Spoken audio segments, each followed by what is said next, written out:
You are listening to See Through Panel, a comic book discussion podcast. My name is Cole Harvey. I am here with Fahed Rahman. Hello, everyone. So today, I'm excited to be back, and I'm excited that we are talking about The Collected Toppi, Volume 1, The Enchanted World, written and drawn by Sergio Toppi, published by Magnetic Press. This book is fantastic. Before I get carried away, I'll just read you some info about it. Widely considered a master of graphic storytelling, Italian illustrator and author Sergio Toppi brought a previously unimagined level of artistry to the practice of sequential storytelling. His work has influenced many of the industry's most celebrated creators, inspiring the medium with his dazzling and unique creative direction. His body of work covers a wide array of historical periods and cultural settings, which he brought to life through extensive research and a sense of cinematic design. The first volume collects 11 short story tales, originally published as Black and Tans, Krull, and a Minor God, and these are the first time those stories have been printed in English. So, just like high-level thoughts, Fahed, just quick intro, what did you think? Sometimes you think you're quite a lot about kind of something, and then you come across something that you never encountered before. I'd never heard of Sergio Toppi, and it's just I just felt like a complete idiot. So thank you for choosing this book, because it's kind of like I was like, who's this Italian bloke? And I've not heard of him. The artwork is outstanding. I mean, like really, like properly remarkable. Just kind of the level, the skill and the kind of the way he's inked everything, and it's a black and white book, but yeah, it's just my top level thoughts is just kind of like his artwork is just remarkable. It's truly beautiful stuff to look at. Yeah, I think this is one of those comics you could put as fine art, just because of the level, the mastery this guy has of. I don't know how he worked or exactly his process, but it looks like it would take forever, because he's got. I mean, you have to look this up if you're listening to this and you haven't ever seen his art. Sergio Toppi, look it up. He's got like these layers of patterning over everything that kind of wouldn't make sense. Yeah, it wouldn't make sense if you're looking at like a photo, but looking at it in this light with the black and white contrasting, all the textures and the patterning looks so interesting, and you could just spend time looking at one panel forever. And I also love how it's set up into short stories, because reading short stories in comics is one of my favorite ways of reading comics. I just love that format. Yeah, I think short stories are definitely a format where comics can excel. I think we was having this, last week's episode I was talking to Joe Stone, and one of the things that came up is that a lot of creators, when they're starting out, want to write a 200-page epic, and sometimes that's filled with a lot of nothing. When you've got stories like this, Sergio Toppi just crams so much backstory, so much mythos, so much emotion, so much character in every panel and every page that he draws. And a lot of these stories there's a lot of stories in here which you could actually long them out and make them kind of longer stories. I'm specifically thinking of the one where the man loses his name, and then kind of the doll, the story with the killer doll. You can kind of see how in someone else's hands that might have been kind of lengthened, but he just he does these kind of short ideas, puts them down, plays them a little bit, and then kind of like walks away. I think it's really well done. Yeah, I think he's not only a master of the art here, but his storytelling is immaculate. Just the length of these, I think, is always perfect. I mean, obviously, like you said, you want to see him go a little longer, just because some of them have that potential, but they're never dissatisfying in the ending. He's got this knack, and the back of the book that I was reading a second ago did say this. It was correct. Wide array of historical periods and cultural settings. That's pretty much what this is about. So the first book here is called The Enchanted World, and that's kind of a lot of different cultures, and there's no exact category for that. But then after this, in the collected Topi, it goes by continent, I believe. So the second book is called Oh, North okay. America. Yeah. Yep, and the second book is just a bunch of North American various cultures because there's a lot of cultures just in North America, and he's just constantly exploring different settings, different. Everyone always is dressed differently. Like you could tell that they have the fashion from their culture. Even just their facial features are different. If a person is like in this, we see. I guess Kroll wouldn't be a good example because he's like a monster, but you can tell how he's good at manipulating faces to match like that setting, which I really Yes. love. Um, he's he's clearly kind of, he says he's a self-taught artist, I think in the bio that you read out, but there's kind of, he's clearly studied kind of like classical art. Apologies if you can hear like a pan banging downstairs. My niece is downstairs. I think she's trying to cook something. She's only 1 year old. Sorry if you can hear that in the background. So he's clearly kind of studied fine art somewhere in terms of the way that he composes the shots and kind of his ability to kind of like capture faces. There's lots of different style of sort of faces. There's the for example the story that I previously mentioned, the man who loses his name. That's kind of, he draws Westerners there and kind of Inuit people in that story as well. Mm, So it's kind yep. of, yeah, that kind of, and there's a lot of people that, a lot of professional artists, working today aren't able to draw more than one type of face. Do you know what I mean? There's a lot of artists that it's just all their women look the Oh same, yeah. or all their blokes look the same. So to have kind of, these craggy faced characters in this, each character in the story looks different. So yeah. I always thought it was interesting in the Kroll story with the like basically the ogre that keeps having to eat kids, but he doesn't Yeah. want to eat kids because he Yeah. eats kids all the time. His wife, I think, is interesting because she has like almost no lines on her face. She's almost completely white. Yeah. Um, and everyone else in this book is like detailed out to death, where they're just you can see every individual line on their face. I thought that was really interesting that he can pull both of them off and still make Yes. them look completely fresh. I thought that Yeah. was really nice. And kind of the wife, kind of, you look at it, she's kind of superficially kind of pretty looking, but the mouth is a little bit too wide, and there's kind of this I want to say almost toad like aspect Oh a yeah, yeah. feature as well.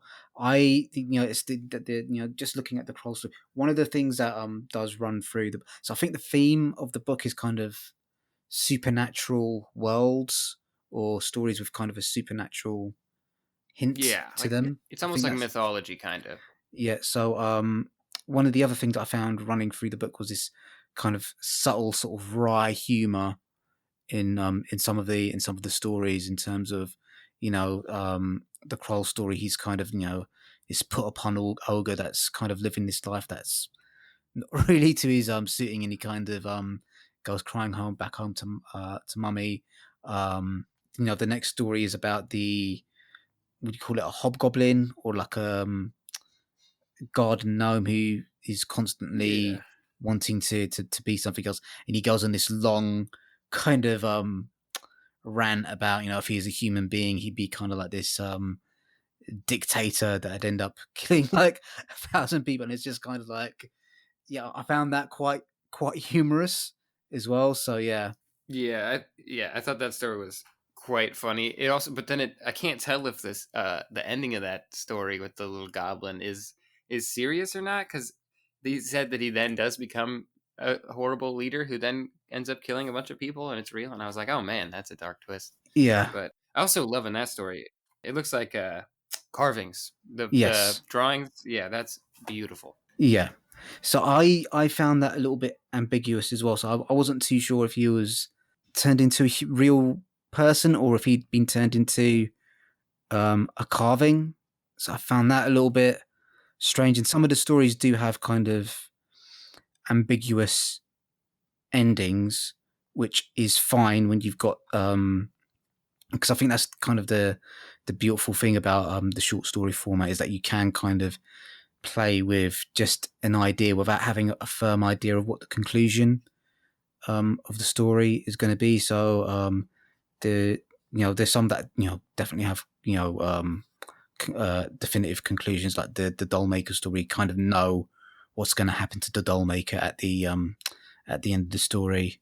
Full, yeah, it doesn't have a full ending, but you kind of suspect what's going to happen on that one. Yeah, and kind of the one about the seal as well. I felt that was kind of him getting shot at the end of that. That was, and the minor god one. I wasn't too sure. So that's the one where this god is narrating about this plan to take down or to get revenge on someone who's not following his ways. I didn't really know what to make of that story. I wasn't really sure what it was trying to kind of get at.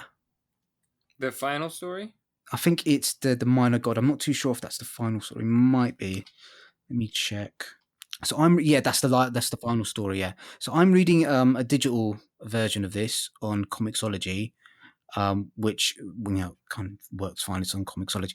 You've got the hard copy. Is that correct? I do. Yeah, I have a hardcover here. Okay. So how does that kind of feel? What's the It's very interesting production. This is one of the I have two of these, the first and the second, and they're probably some of my favorite hardcovers I own just because Magnetic Press does a super interesting kind of shape to them. They have rounded corners, and they kind of have, I don't know if you've ever had one, but there's a hardcover kind of style that has like these squishy, like the front and back covers are kind of like really thick and they're kind of squishy, and it okay? makes it like really comfortable to hold. It's a really nice hardcover without getting overly geeky into the quality of it. But Yeah. yeah, I think something like this I would prefer to have in hardcover just because I like to Yeah. see the blown up art. I don't have any way to digitally read something this size. Yes, I would. I was just kind of thinking that I'd really like to see the original art in in a kind of a traditional print format, because while you do get a certain depth of feeling from reading digital, I can just imagine you can just lose yourself looking at a page of his artwork quite easily if you've got the hard copy there. Oh yeah, oh yeah. That's also one thing about digital comics is I can get my eye as close to this book as I want. If I get my eye that close to my computer or my tablet, it's gonna hurt. So Yes, yeah. I like to yeah, really look at the fine details on actual physical art.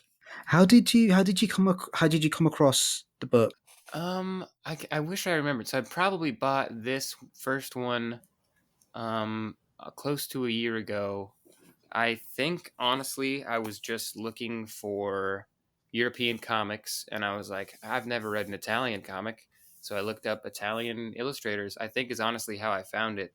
I had a phase where I was just very exploratory through the different types of European comics, and I think I just ended up seeing his name and ordering this. So I don't think a lot of people know who he is, but I think I mean, you that can he's kind of probably in. see his influence through a lot of people. Like, Yeah. yeah, like a lot. Bill Sienkiewicz does the intro on this, and as soon as I read his name in this book, I was like, "Oh my god, yeah!" He took so much influence from Yeah. Sergio Toppi. He's got that crazy abstract look that really fits in. To describe it, it's not quite kind of Mobius abs- uh, um uh abstract in terms of, like, Mobius kind of really draws these weird, um strange kind of sci-fi images. I'm not, I'm just going off the art I've got in front of. This is more kind of like fine art, but weird. If that, I don't know how to Yeah, describe it. It's kind of like there's definitely kind of a more fine art style to it, rather than with, with Mobius stuff. It's kind of, you can tell it's pop culture art, if that makes sense.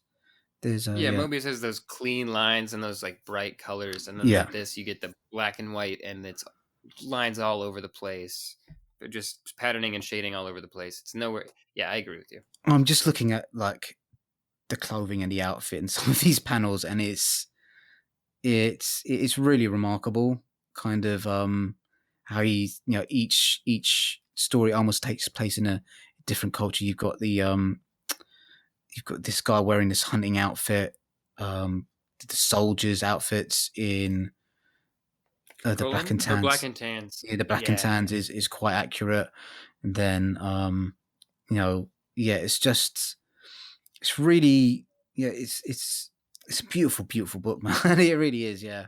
Yeah, I really don't know. We can't do it justice over a podcast, but yeah, it is Yeah, gorgeous. it's If yeah. you had to pick one of these short stories, what do you think your favorite would be? Just So that's the question I was going to ask you. So I think I think the two strongest stories are the Dollmaker and the what was it called? The one where the man, I think it's called, I can't pronounce that. Oyuri. oh, the impossible name. Yeah, where he kind of loses his name, because I just kind of like there's lots of little relationships in that kind of, the guy that loses his name with his wife, and then kind of, he's got this little relationship with the Viking towards the end of the book. So I kind of like those two stories. What about you? Which ones would you say kind of stood out for you? I would say Black and Tans early on. It's I think the second story. I Yeah. love that one. It's quite short, and then the one I don't know how to say it, Oran Glock or something, where the man loses Yes. his name. Yeah. Yeah, I Yeah. really like. I think that was probably the most complex. That was the one with the most ins and outs, kind of less direct, like A to B plot. Yeah. Do you think I felt which one did I feel was a little bit more complex than that? I felt the one about the one that I kind of struggled to understand what was going on the most was the one with the kind of like the gnome on the toadstool, because I couldn't quite figure out what happened towards the end. So that's the one that I felt was like the most complex. Maybe it's just in terms of, like, he's also quite experimental in terms of, is he, is what he's imagining actually, well, he drinks the potion, and then what happens after that, is if that's actually real, or if he's just gone on a really bad trip, whatever it is, I don't know. Yeah, I never thought of that. I just kind of assumed that it was real, and then all this happened. Either that, or just yeah, it was he was imagining who he would be. But then the kind of ending where his servants or whoever they may have been are poisoning him is kind of just where the lesson lies, I guess. But Yeah. that one was the hardest theme wise, I think, for me, just because it's like if you're evil, people will try to kill you. I know there's something there. I'm not seeing what it is. It's got to be Yes. there though. Yeah. And yeah, you like the black and tan one. I quite kind of like that one as well. That's kind of nice little. So the stories kind of range from horror shorts to kind of fables to, there's no. I think the closest out and out kind of like funny short is Cruel. Krull. But Yeah. even in that, he's like kidnapping children and like bringing his wife to to cook up. So it's kind of pretty. Have you do you have number nine? I think that's what it's called in the UK. So it's an anthology of hour-long stories that the BBC does. What's it I do called? not. Number nine I don't think I've ever heard of this. I'm very interested TV now. show. Let me just make sure. That's what it's called. Inside Number Nine. So kind of a lot of these Hmm. stories reminded me of what Inside Number Nine does. So it's kind of it's sort of like the Twilight Zone, but like British. And a lot of these stories in here kind of would reminded me of the sort of stories that they would tell on that show. Kind of like, these, things with a twist in the tail at the end of them. So yeah. Okay, I've never heard of that. That sounds very. I kind of also thought of. It's not exactly Twilight Zoney this book, but it has that same vibe where you don't get fully explained, and then it kind of leaves you thinking. And I think the art kind of sets a very similar mysterious tone in a lot of those. Yeah. But yeah, I've never heard of that. I'll have to give that a look. I Yeah, don't know if it's that's quite even good. It's common quite knowledge good. here. Yeah. So yeah, I think there's not really a weak story in here. Kind of we've talked about the artwork, the line work. Do you think his technique evolves at all through the story? Do you think he's kind of, this is already him when he's kind of fully developing at the height of his powers? Because for me, the Um, major draw is the artwork. I think he comes in fully formed. Yeah. Honestly, it's hard to tell because he's doing a different setting and a different kind of story every time. Yeah. So you can't really tell if he would do it the same as the last story or if he's got a whole new style. But I think he's coming in really strong. I'd have to look at the second. I think they're up to the third volume, and there's going to be a fourth, if I'm not Okay. mistaken. So But I'm just I'm sure you could probably see some progression out of him yeah. if he can get better. I don't know if he can get better or not. Yeah, there's what he does really well is he does these kind of big one page or two page splashes superbly well, where it's kind of just these massive images.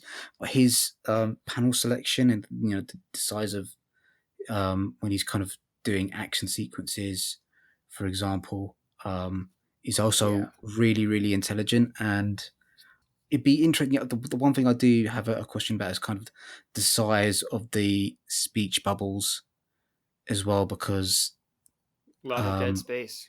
there's a lot of dead. I don't know whether that's kind of because it's a translation, or if that's kind of like an artistic. So maybe like the Italian, it took much more space inside those speech bubbles. So it'd be interesting to kind of see the original Italian to see how much space that the speech bubbles took up. But yes, Part of me thinks it was hand letter, not like the actual lettering, but the speech bubbles may have been hand lettered because in a lot of these, I don't know if it's easy to see on the digital, but in a lot of these, the lines bleed into the speech bubbles or the narration boxes. oh okay, So unless that was just artificially done, or which I'm sure it could have been, yeah. at least the maybe not the words, but the bubbles I think may be in the original art. So maybe that's Ah, just the size of it. okay, okay. So then there's no But that's way just a of, guess. and he's working back in kind of like the 80s and the 90s, where in order to kind of um do the lettering, you know, you'd have to kind of maybe kind of stick the speech bubbles on top. It's not like digitally like it is Yeah. nowadays. So maybe that's the reason why they've kept it that way. But yeah, I mean, most of the time it's not obtrusive. It's not intrusive into your into into the reading experience. No, Um, I would yeah, agree. and I think we've talked about translations before, how sometimes there's an odd turn of phrase. I think the translation work on this is excellent. Who did the translation? We should just give him a shout out. Shout out. That is a Ken. smart idea. Translation by Jeremy Melul. Melloul. Yeah, Melul, I think.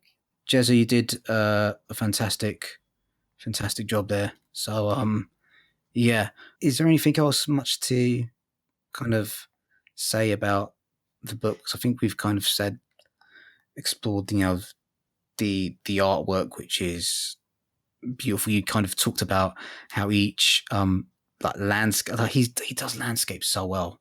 Someone who can do Oh, landscapes and characters and action and animals. He's just kind yeah. of like he does the entire gamut. It's kind of he's covered here. He does ships. He does landscapes, buildings, animals, different types of people, and it's all. I'm just looking at this one page of the kind of like seal, and he's kind of Oh, towering, yeah. kind of like the seal god thing. And it's kind of almost photo realistic with these kind of different. You can kind of see the kind of lines in the blubber there. Kind of you mentioned kind of Yep. the different patterning in terms of like he does that a lot with the animals and the landscapes as well. There's kind of swirls and then cross hatches and kind of like little dots. Yeah, I Yeah, don't it think must he have. knows when he's done, like texturing something, which I love Yes, because he'll just keep on putting patterns over the other patterns and stuff. I love that. yeah, and usually I'm a little bit the other way. Kind of, I tend to like cleaner artwork with maybe not as much detail, but with this, it's kind of it reminds me a little bit of the book that we did last time, the horror comic. What is it called? The Willows. Oh, the willows. Yeah. The Willows, where you looked at some of those panels and it's just kind of so much detail, kind of like different creatures and details in the in the landscape, and it's almost the same thing here, but instead of you trying to figure out where the creature, it's just texture and depth, and it's just it's beautiful to look at. It is beautiful to look at. I think we've said pretty much all we can say without having people look this up. Definitely Yeah, look up anything that Toppi has done. You can yeah, find and his colored stuff. I don't know if this is the cover and the back cover. I don't know if they're colored by him, but yeah, that's gorgeous coloring. So I don't think there's a lot left to say. Any closing thoughts, really? yeah. I would say try and get a hard copy of it, because the digital copy is fine, but I can imagine how much better it would be having a hard copy in your hands and just taking it all in. Because I'm reading on an iPad, which is fine. How big is the book? I imagine it must be kind of beefy. It's pretty big. Sorry, I was facing my other shelf so Yeah. I could compare the size. It's a bit bigger than your standard hardcover, Okay. but not terribly big, not like absolute size or anything. But it does it justice. Yeah. So I think that's a really high recommendation from both of us. Oh yeah, couldn't recommend it more. And I'll do the same thing I did last time. These books are out of stock in a lot of places.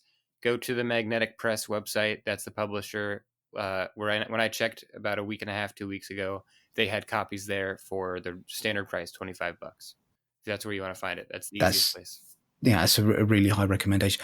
We've got some exciting things coming up in over the next few weeks. There's a certain interview I'm not too sure we're allowed to talk about yet. That's going to be coming out in a few weeks' time, and then we might have some other interesting guests appearing on the podcast.